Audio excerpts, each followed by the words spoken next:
Yan mga chong, installation tayo na itong Shopee budol natin na anti-scratch dito sa ating ATR 160.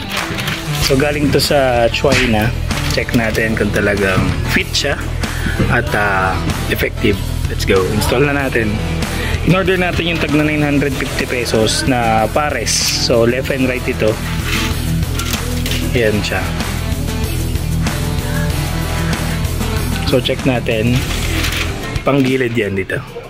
Ayan, so check muna natin kung talagang ito yung kampanan, kung fit ba talaga. Ayan. So fit naman siya. Itong nasa baba lang na part is sa taas ito lalagay. So ito, tsaka ito, sakto naman siya dito. Ayan. Tapos itong maliit sa baba, dito siya sa taas. Nakakabit na natin. Unahin ko lang yung pinakamadali, di ba? Yung maliit.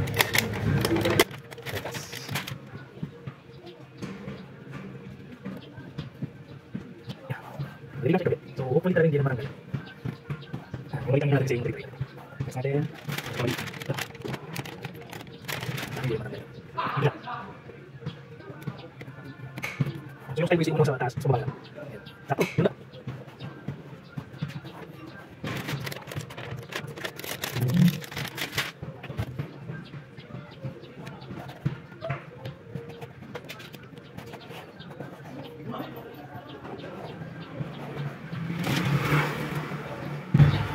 Parang kulang yung dito. Wala pa. May nakalagay kaya dito. O sadyang ganyan siya. Parang feeling ko may itim na logo dyan. Kung wala ata. Ayan, okay na. Ganda na. Diba? Next na natin yung mahaba para dito. Dito. Dito. Yan. Yung nag-isa na mahaba. Ito medyo mayok sa mahaba. So sana makapit natin maayos. Dahil di ka pwede naman.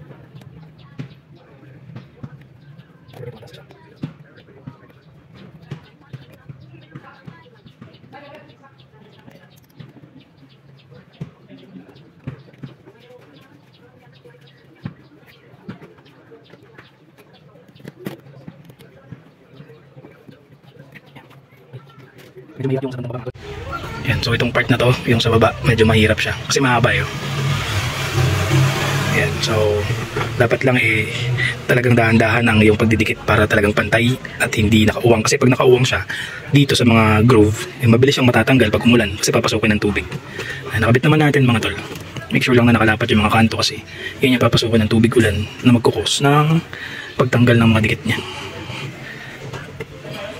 Yan, tapos na. Nakabit na natin yung side na to. So, yun mga boss, pakita ko sa inyo ba tayo bumili ng anti-scratch para sa ating ATR 160. Ito, yung sa kaliwang side ko. So, hindi ko na mamalayan, nauubos na pala. Nakakaskas ko na pala yung plastic na yan. Oh. Dahil nakaboots tayo kung nag-ride. So, hindi ko na matanggal to. Unless nilihain ko siya, mawawala yung groove niya. Diba? So, yun yung mga gasgas na nabigay ng boots. Diba? Madagdagan pa yan pag hindi ko nilagyan ng scratch, anti-scratch na sticker. So, yun yung dahilan. Hindi lang siya design. Aside sa design, sa display, or sa ganda, may gamit din talaga yung anti-scratch na sticker na binili natin na pang ATR 160.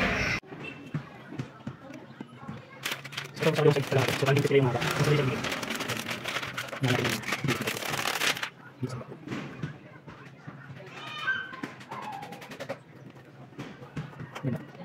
scratch po sa hindi mo silang dahil mo sa ayaw. Basta laging pa rin yung kung saan yung taas yung ligit. Ito yung siya. Ito tayo scratch.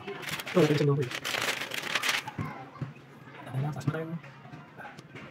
Ito yung scratch. Yan, tingin sa kasi yung saan na.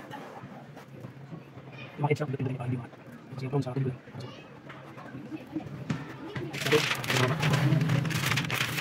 Yan, pagyan. Ito yung medyo may napili sa kanan. Kasi sa motion.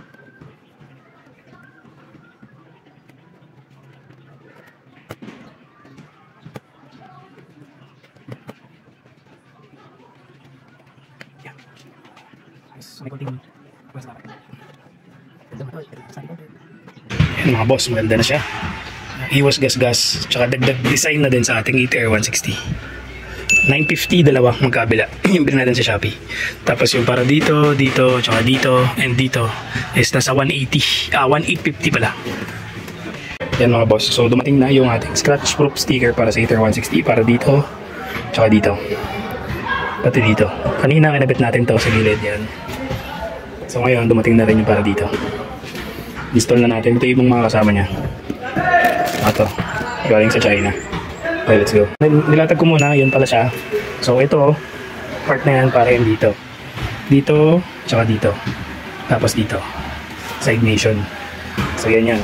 Ito namang isa, para yan dito. Sa parang figure 8. Dito, tsaka dito. Tapos naman, yung isa, para yan dito. So buo yan. Ito, pati gas tank kasama. Tatanggalin ko na itong nabili ko sa Lazada. Pang Honda kasi ito 8BB. So yun talaga yung original. So lahat yan pang ATR 160. Punahin natin siguro ito. Para dito. So punasan muna natin ito. Punasan muna natin. Kanilang pinadala. Parang may chemical siya. Siguro pampakapit to. Ang adhesive. Removal yan. Or sa pampakapit siguro to. May chemical eh.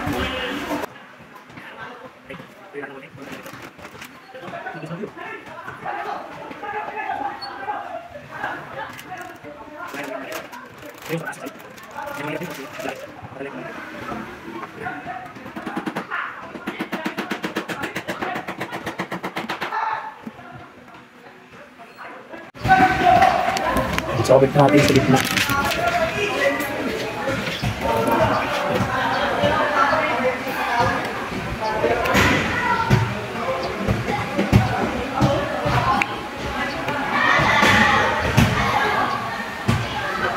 Yun, sakit. Hindi ito lang sa baba. Medyo bitin siya kaya ginapit ko na lang para magkasya.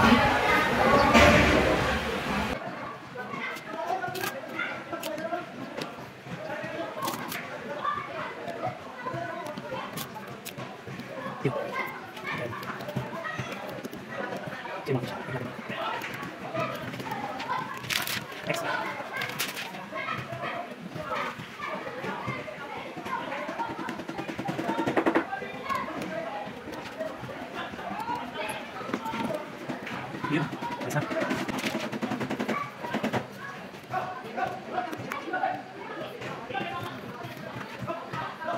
So, balik siya.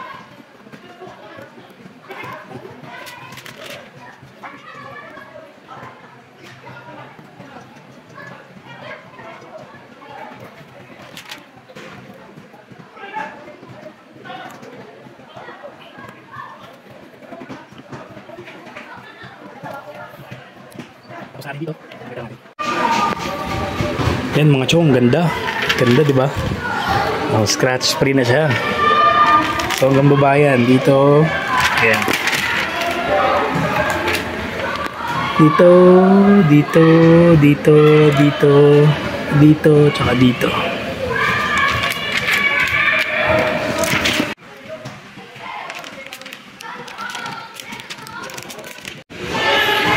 Okay, so nalagay na natin to. Next naman natin yan. Dito sa may bandang gas tank. Ayan, dito. Ito.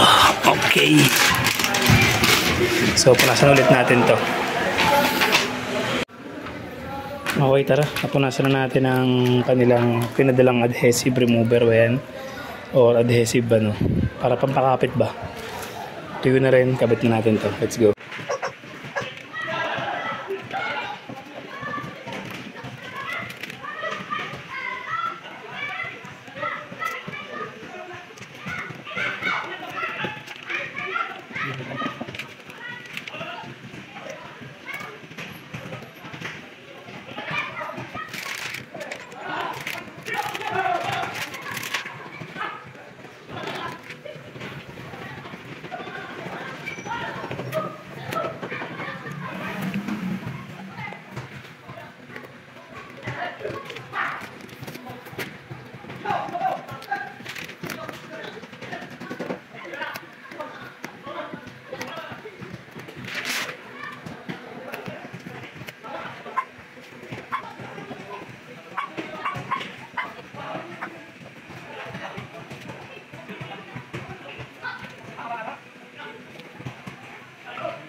Yan mga boss. So sa part lang na to, medyo babatakin mo ng konti.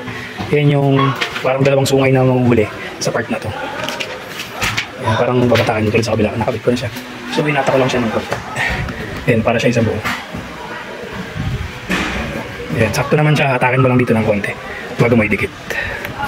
Ganda na, oh. Yan mga boss, tapos na natin. So tapos na tayo dito. Dito, tsaka dito. Dali lang naman, sobrang dali lang. Konting ano lang, pasensya lang sa mga adjustment sa dikit niya. Pero sobrang dali lang, ganda nito, parang isang buo.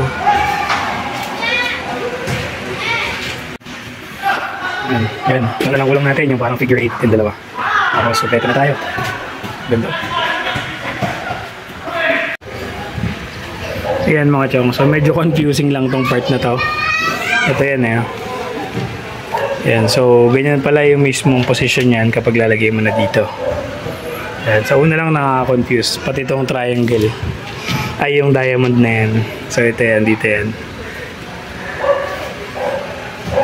Check natin, kabit natin tong isa. Binidyoan ko para di kayo malito kasi confusing sa una eh. Sa kanan na side. Gawin ito. Pamulok. Gawin ito. Sa kanan na side. Sa kanan na side. Ito na lang taas. Tapos stick out mo. Sa taas mo na.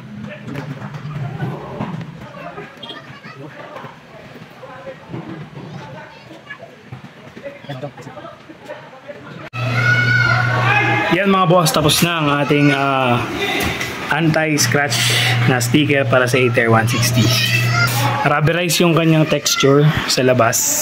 Maangas. Poging-pogi. Yun o. Diba? Protected na sa scratch ang iyong panggilid. Yan. Meron pa actually dito mabibili para dito. Para din dito sa wing. Pero hindi ko na binili. Okay na to. Ganda. Madali lang siya ikabit mga boss. Sobrang dali lang. Kailangan lang maluwag ang iyong space para hindi ka hirap magdikit. Pero sobrang dali lang. Mga 10 minutes ko lang siya kinabit lahat. 5 to 10 minutes. Angas na ito eh. Yan. Maangas. Poging-pogi. Yan o. Diba? Protected na sa scratch ang iyong panggilid. Yan. Meron pa actually. Pero hindi ko na binili. Okay na rin. Ganda. Madali lang siya ikabit mga boss. Sobrang dali lang. Kailangan lang maluwag ang iyong space para hindi ka hirap magdikit. Pero sobrang dali lang. Mga 10 minutes ko lang siya kinabit lahat. 5 to 10 minutes. Angas na ito eh. Yan.